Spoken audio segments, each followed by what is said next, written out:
la filosofía como madre de toda emancipación.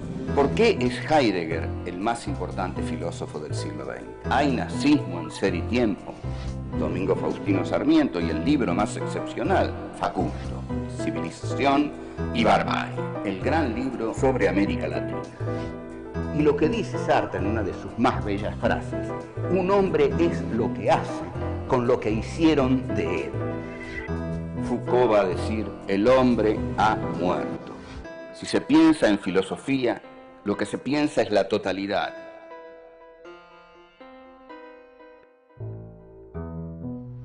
Encuentro 8. La libertad como fundamento del ser. ¿En qué consiste la dialéctica del grupo? ¿Dónde encuentra Sartre al nuevo sujeto de la historia?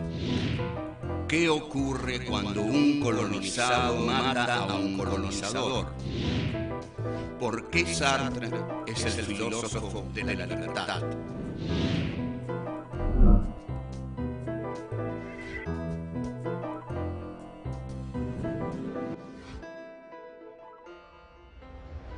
Seguimos con Sartre. Después del Ser y la Nada, Sartre comienza en efecto a polemizar mucho con los marxistas. Los marxistas esencialmente le cuestionan algo cuestionable, es decir, esa existencia que Sartre plantea como que llega al mundo y después se da la esencia. Los marxistas dicen que esa existencia ya viene a un mundo que la determina, en el cual está la historia, la lucha de clases, la injusticia, la tortura, la historicidad, miles de los bloques, la Guerra Fría, en fin, muchas cosas. Nosotros, desde América Latina, podríamos decir que eso de la existencia precede a la esencia. O sea que uno comienza por existir porque no tiene esencia y la esencia se la va dando en la medida en que elige. Es muy distinto en un niño de una escuela en Jujuy totalmente empobrecida, que pasa hambre, que se desmaya en el aula, que en un niño que nace en la calle Arroyo, digamos. Ahí el que nace en el interior despoblado y pobre está condenado a perder, no está condenado a ser libre, está condenado a perder.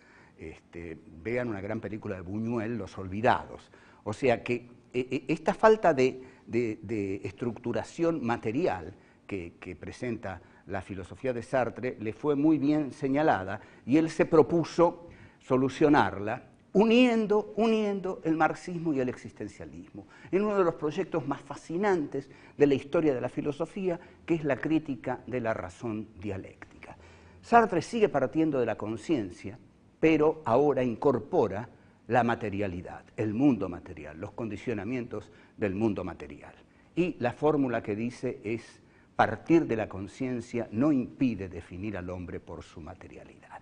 Entonces va a partir de la conciencia y va a llegar a todas las más altas totalizaciones de lo material. La crítica de la razón dialéctica presenta en uno de sus más grandes desarrollos, de sus más fascinantes desarrollos. Yo no puedo seguir todo el texto aquí porque es enorme, es un texto, digamos, de 1500 páginas. Yo recuerdo haberlo leído en 1967, leía 18 horas por día y hacía 70 páginas por día. 18 horas para leer 70 páginas. Bueno, es muy difícil el libro. Pero vamos a tomar uno de sus fragmentos, que es el del grupo. La dialéctica del grupo está genialmente analizada por Sartre. ¿Qué es un grupo? Un grupo son una serie de libertades que se unen, ¿no? Una serie de sujetos libres que deciden formar un grupo. Al formar el grupo, lo fundamental es el juramento. El juramento es aquello a lo que todos dicen que van a ser fieles. Juro ser fiel a tal y tal cosa. Es decir, el grupo establece una serie de condiciones que todos juran cumplir. El juramento, dice Sartre, es una coseidad dentro del grupo, porque en ese juramento cada uno pone su libertad. En realidad, acepto no ser libre, delego mi libertad en el juramento, pero al juramentarme formo parte del grupo. Pero sin embargo, dice Sartre, el grupo es imposible, porque el hombre no puede dejar de ser libre.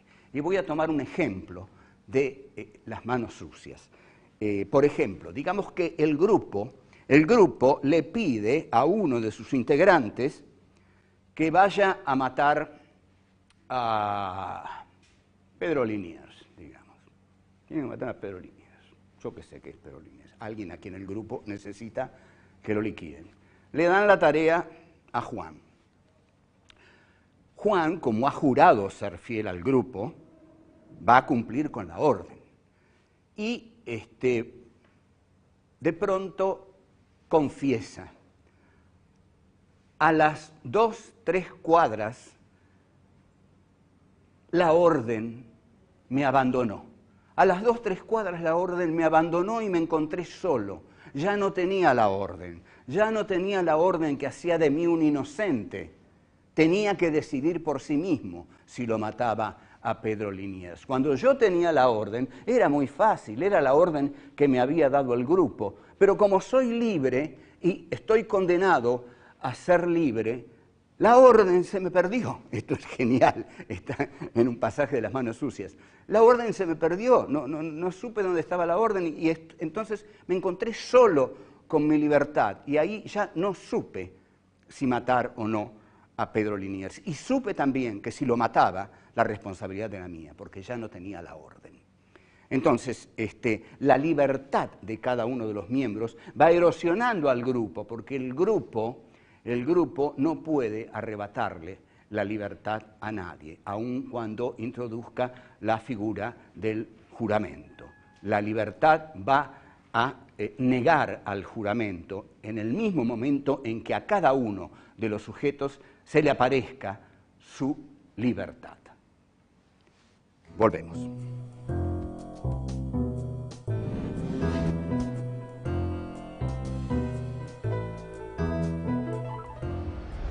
Lo que erosiona la cohesión del grupo es entonces la libertad de cada uno de aquellos que los forman. Pero la libertad le ha sido arrebatada a lo largo de la historia a muchos seres humanos. Y Sartre, un europeo, se encarga de decirle a los europeos cómo ellos, los europeos, han sido los que más han arrebatado las libertades de los otros. O sea, es el discurso de un europeo contra Europa, para pedirle a Europa que asuma un destino humanitario al lado de los libres. ¿Qué ha hecho Europa? ¿A quiénes les ha quitado la libertad? Esto es lo que Sartre va a tratar en un prólogo célebre, absolutamente célebre, terrible, descarnado, genialmente escrito. Es quizás el texto, no sé, yo creo que es el texto mejor escrito del siglo XX. Con esto le digo lo que pienso. Es el famoso prólogo al libro de Frantz Fanon, Los condenados de la tierra. Frantz Fanon era un argelino que había nacido en Jamaica y que escribe ese libro, Los condenados de la tierra, y que persigue a Sartre para que Sartre le haga un prólogo. Fanon ya estaba enfermo de leucemia y se encuentra con Sartre y le hace una serie de críticas a la crítica de la razón dialéctica, que Fanon tenía toda subrayada, bueno, Sartre lo toma de buen grado, digamos, y le pide que le escriba el prólogo. El libro de Fanon lo que trata es la resistencia de Argelia al colonialismo francés. La situación es así. Argelia fue conquistada en 1830 por el general Bugeaud, que tiene una estatua en Francia. El general Bugeaud decía, para combatir a la barbarie, es decir, a los guerreros argelinos que se enfrentaban a los soldados franceses, hay que combatirla con una barbarie mayor. El general Bugeaud pasa a la historia como el conquistador de Argelia. O sea, Argelia es un territorio colonial de Francia. En 1954, Ben Bella crea el Frente de Liberación Nacional Argelino. y ahí comienza la resistencia de Argelia contra el colonizador francés. Esta resistencia se expresa a través de atentados terroristas, a través de la guerrilla del Frente de Liberación Nacional y con un apoyo creciente del pueblo musulmán que habita el territorio de Argelia, conquistado por los franceses. Sartre entonces escribe el memorable prólogo al libro de Fanon, que se publica en 1961. El prólogo comienza diciendo: miren, europeos, qué cosa tan extraña, estos negros a los que tanto despreciábamos, estos negros que apenas si podían balbucear las palabras de la cultura occidental, que decían Partenon, dice, ¿no? De pronto, cuando conseguían decir Partenón, bien dicho, nosotros decíamos, miren, hablan. Si hasta le enseñamos a hablar en francés a estos negros. Entonces, dice Sartre, se acabó. Ya no somos el sujeto de la historia los europeos, somos el objeto. Estos luchadores colonizados por nosotros, los franceses, son el nuevo sujeto de la historia. Nace aquí la teoría del tercer mundo, que fue una de las teorías revolucionarias de los años 60. Sartre entonces va a caracterizar la situación del colonizador y la del colonizado. La situación del colonizador es la del colonizador francés y es la de los países colonialistas en general, ¿no? Francia, Inglaterra, Holanda, España, y en este momento Sartre se ocupa de Francia y de Europa. Habla de Europa y dice: Europa se ha hecho a sí misma fabricando esclavos y monstruos. Todo lo que tenemos lo hemos robado de las colonias. Usted que vive tan bien y que se cree un europeo refinado en su cultura, olvida que en las colonias se tortura en su nombre. El efecto del prólogo es devastador porque está dirigido a los franceses. Es un francés que se dirige a los franceses. En realidad, Sartre se está dirigiendo muy potentemente a Charles de Gaulle, ¿no? Que es un personaje totalmente distinto a Sartre. De Gaulle es alto, es militar, Sartre es chiquitito, filósofo, pero el prólogo va a tener una potencia tremenda en las luchas de liberación del tercer mundo. Volvemos.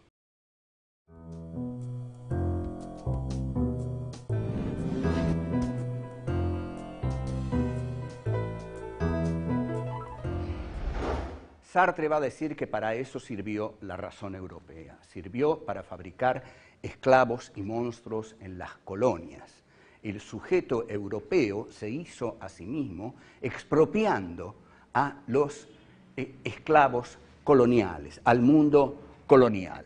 En consecuencia, en Argelia, donde ya comienza la sublevación contra el dominador colonial francés, lo que va a decir Sartre es, nosotros ya no somos más los sujetos de la historia. Los sujetos de la historia son ellos, porque ellos están haciendo la historia. Nosotros le estamos frenando. Y dice una frase que voy a analizar ahora. Dice, lo más que pueden hacer nuestros mercenarios es demorar este proceso, impedirlo jamás.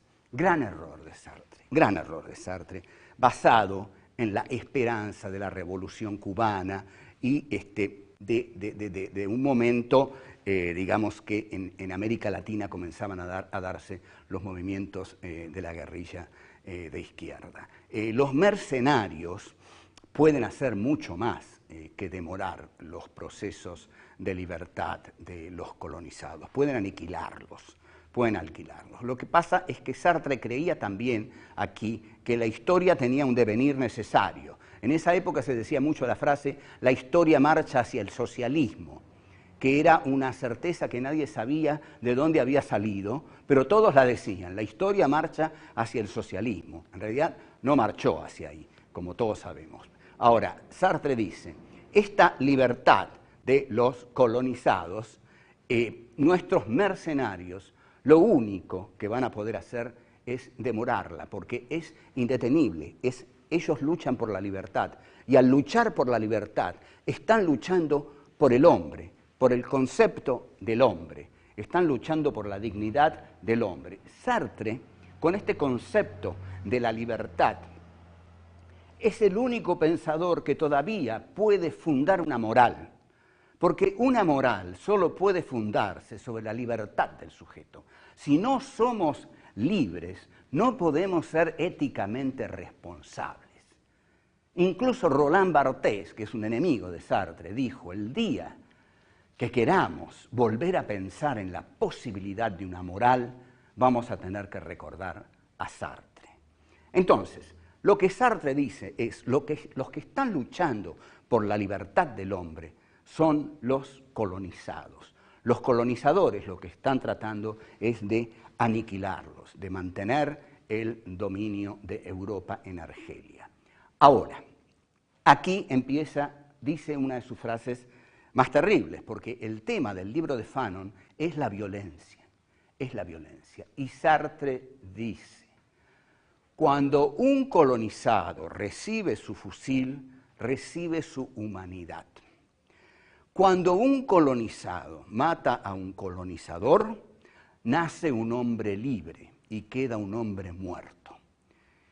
El estilo brillante de Sartre le da más potencia a estas frases que enfervorizaron a toda una generación. Acá el texto, el prólogo de Sartre al libro de Fanon fue ardorosamente, masivamente leído, ¿no? Digamos, la libertad nace del fusil. Toda la militancia de los 70, fusiles y machetes por otros 17, etcétera, etcétera. Pero, bueno, este texto, efectivamente, Sartre valida aquí la lucha armada. Lo que ocurre, en verdad, es que la lucha armada es a veces una consecuencia indeseada de los regímenes totalitarios, de los regímenes dictatoriales. Entonces, si Argelia estaba sometida por Francia, Argelia, caramba, estaba sofocada, estaba sometida, su territorio no era libre. Entonces, Sartre se atreve a decir, cuando un colonizado mata a un colonizador, nace un hombre libre, porque lo único que le ha quedado al colonizado es la violencia. Eso es lo que no tiene que pasar. Aquí, por ejemplo, un problema tremendo que tenemos con la muerte del general Aramburu es, ¿por qué? ¿Por qué murió? ¿Por qué lo mataron? Bueno, atención, ese acto ocurrió después de 15 años de proscripción del peronismo, de 15 años de proscripción de las mayorías peronistas y del líder al cual esas mayorías querían. Si las mayorías eran peronistas, si esa era su identidad política, y si el líder al que adherían era Perón, todo lo que hizo el Estado antiperonista desde 1955 hasta el 70 fue ilegal. Fue ilegal, se vivía en estado de ilegalidad. O gobernaban los militares o gobernaban gobiernos radicales digitados por los militares. Eso genera violencia. Lo que no genera violencia es una democracia abierta a la inclusión social. Eso no genera violencia. O en todo caso, ahí la violencia no se justifica en absoluto. Bueno.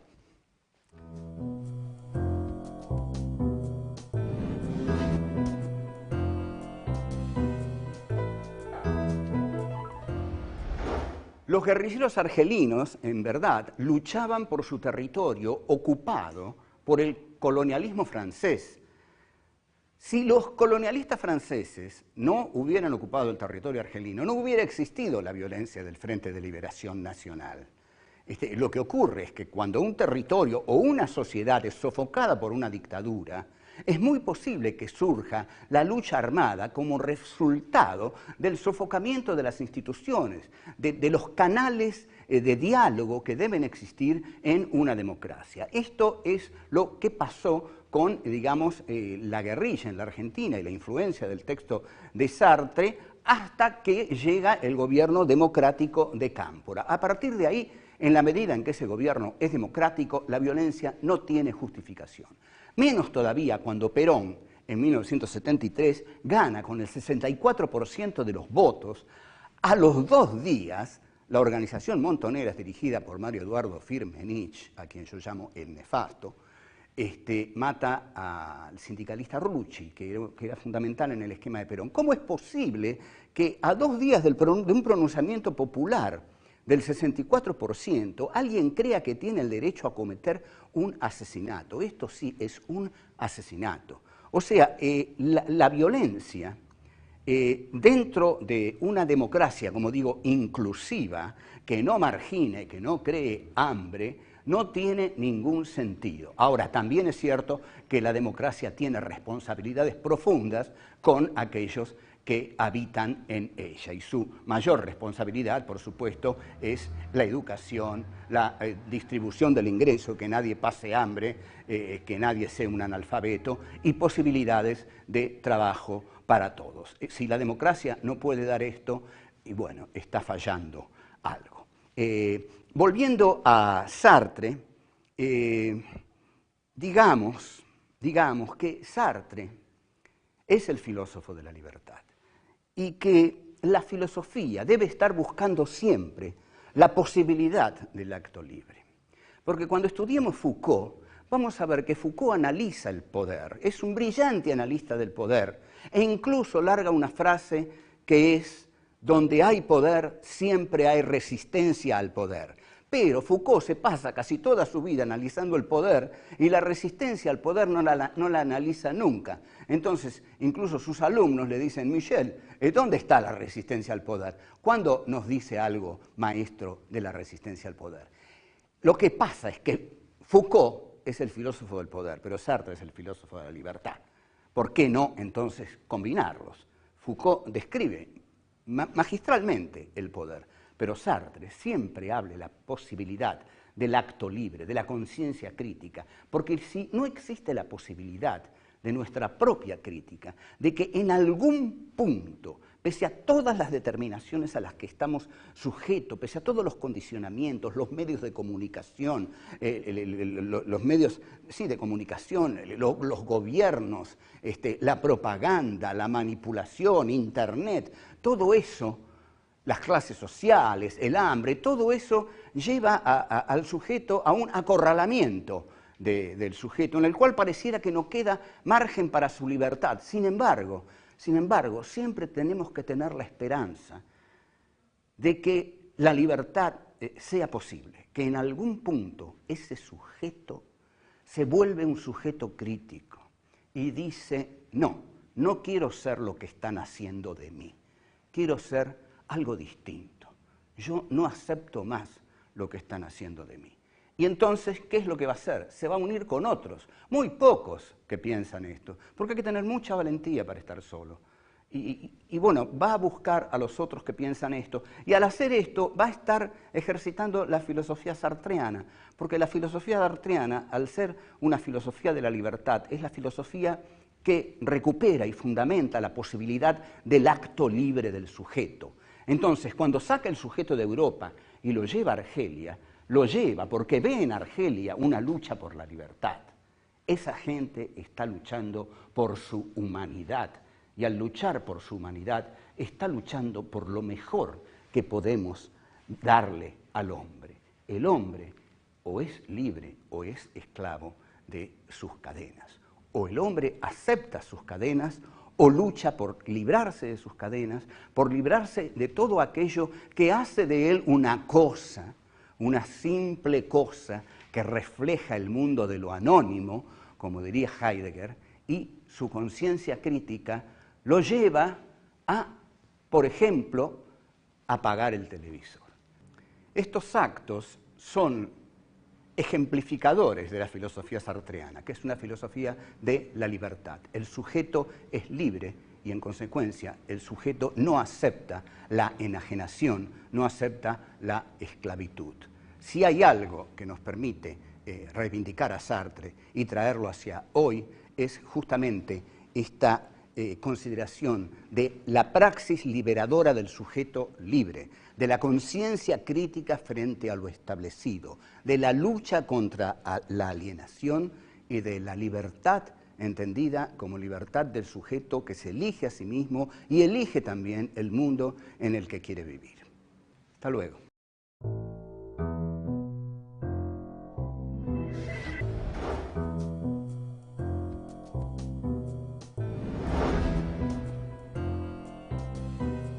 Europa se ha hecho a sí misma, fabricando esclavos y monstruos.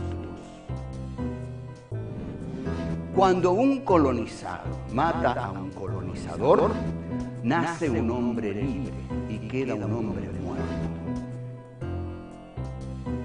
Una moral solo puede fundarse sobre la libertad del sujeto. Si no somos libres, no podemos ser éticamente responsables. El hombre o es libre